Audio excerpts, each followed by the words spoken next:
Hallo julle. Goed met julle. Jou te sien. Dit is so lekker om julle weer te sien. Baie dankie, welkom in die Kaap.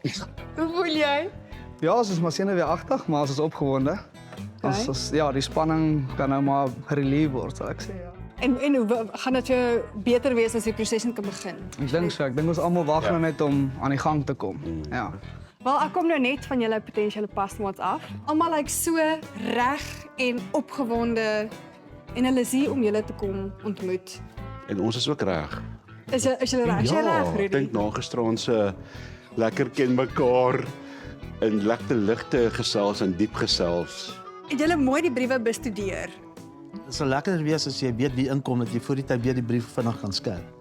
Ek hoor jou. Net die naam bietjie Nee, die naam weer en goeders. Is julle bang julle vergeet wie julle gekies het? Is julle bang sy loop in of hy loop in en dan is julle so Nee, ek sal nie so sê nie. Is jy seker ek het jou gekies? Kyk, die briewe het hulle hier gekry. Ek dink nou is dit tyd om die persoon te ontmoet en te Ja. leer ken. Ons begin nou amper weer van voor af. Ek dink buiten die vrae wat jy vra, wil jy die persoon nou eintlik leer ken. So buiten die vrae wil jy voel dat die geselskap vloei en jy wil amper verby daai punt amper gaan om die persoonlikheid te leer ken.